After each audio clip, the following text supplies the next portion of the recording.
Thank you for tuning into another video. This is how to regulate your nervous system. So if you listened to the pod earlier this week, we talked about having a dysregulated nervous system, where that comes from, why it exists. And I gave you a short bit of how to regulate your nervous system, but we're going to go a little bit deeper into that today, because if we don't learn the practical science-based techniques to calm our nervous systems, reduce the anxiety, and train our bodies to feel safe again, we will consistently go back to the patterns of old that our brain feels keep us safe. So the first step in regulating your nervous system is to recognize when you are dysregulated.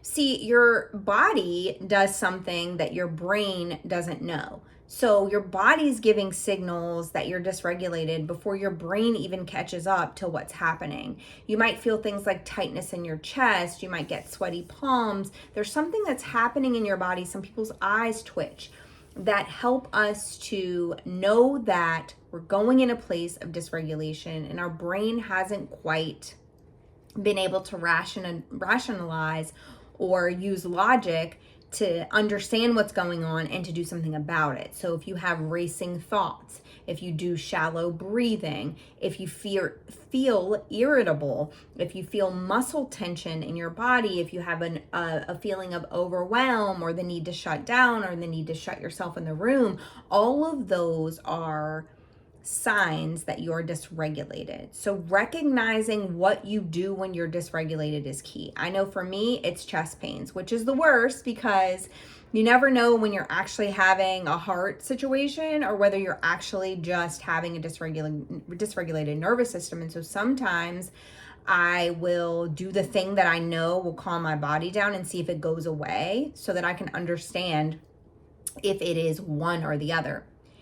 I don't ever want to feel like, or just really dismiss it by saying, oh, that's just me being dysregulated, when it's actually a heart situation. So I try to do something with my body to help me to understand and decipher what it is. Whatever your, system of choice, whatever it is that your body goes to, you have to be able to identify, because awareness is key. When you know, then you're able to regulate that thing that you know, but you can't regulate something that you're not even noticing. The second step is to use breath to signal safety. If you are able to slow down your breathing, it really does create a calmed sense in your body, even if your mind hasn't quite caught on to the fact that you're safe. Breathing is one of the fastest ways to regulate your nervous system. So we do things with our breathing that aren't the way that we normally would breathe, because if you are someone who is anxious or you are someone who has a dysregulated nervous system, you'll notice that your breathing is very shallow and it's very quick, and it's not the type of breathing that gives us cleansing breaths. And so we do have to change our pattern of breathing to get it to regulate your nervous system. So you may try breathing in for 4 and exhaling for 6 or 8. Box breathing works. There are so many different breathing techniques. Find the one that works for you. But just remember that when you're doing these breathing exercises, the exhale being longer than the inhale is on purpose. So if you're just breathing in for 2 and out for 2, it's not doing the same thing as breathing in for 4 and breathing out for 6 to 8, because you want to be able to release all of that breath out of your system so that you can take a full cleansing breath in. It sounds hippy dippy, it sounds, crazy, but I promise you it works, because the longer exhale activates your parasympathetic. If I could talk today, it would be great. It activates your parasympathetic nervous system. And when that happens, it gets you to a calm state. And so you want to make sure that you're actually counting so that you can activate that part of your nervous system so that it can help you to identify safety. The third step is to be able to regulate through your body. So getting the breath down really gets those cleansing breaths in. It slows down your breathing. It helps you to feel a little bit calmer, and then your body can regulate the safety and the calmness as well.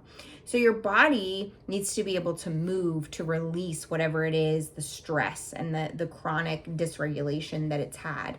So you might do things like taking a walk. You might do things like stretching, shaking certain parts of your body to shake out the tension, placing your hand over your heart. Sometimes I place my hand on behind my neck and over my heart because those are the places where I feel the most tension. Sometimes I tap. Tapping a part of your body oftentimes helps you to notice a piece of your body that actually feels normal. So if your knee feels normal right now and you start tapping that knee, that really helps for your brain to focus on the part of your body that feels normal. And then you can start to understand that you are safe in your body because it sends those signals of safety. Your body sends it to your brain, and your brain is like, okay, my knee is safe. Or you're walking and you're getting out that extra energy and pushing it externally, and so then your body starts to feel calmer because it's getting rid of those levels of cortisol that are in it. If you stretch and you do breath work, all of those things are getting rid of something out of your body that your body is holding on to, and when you do that, it helps to regulate your nervous system, but also teach your brain that you're able to yourself create a sense of safety in your body that isn't the same cycle that you have utilized in the past. And then you have to make sure that you're creating these daily regulation behaviors. Because if your body doesn't recognize consistency to regulate your nervous system, it'll go back to what it's used to keeping you safe, which is the overthinking and all the other things that it's done that really aren't a regulation of your nervous system. So taking 5 minutes in the morning to do a little bit of breath work, 5 minutes in the morning to meditate, which again, I said this in the pod, but if you're a Christian, sometimes people will say, oh, meditation is witchcraft. It's not. Your intention behind what you're meditating on. Jesus meditated. It's biblical. It's in the Bible. He meditated when he spoke to God and when he cleared himself of all of the things that the world was placing onto him. Meditation, there's nothing wrong with it. It's your intention behind it. You're not letting other spirits into your body. You're trying to get things out of your body.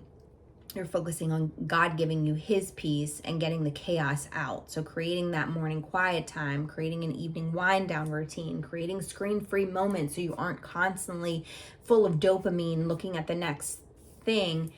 Getting out in nature, having time there. I've talked about laying in the grass. It's my method of choice. I don't always get to do it, but sometimes I'll take laps at work. Sometimes I'll go lay in the grass when I'm at home. If at all possible, put my feet in the grass. These are all grounding techniques. These are ways to create consistency so that your nervous system realizes that it doesn't have to fight so hard to get to safety, that you know methods to keep it safe.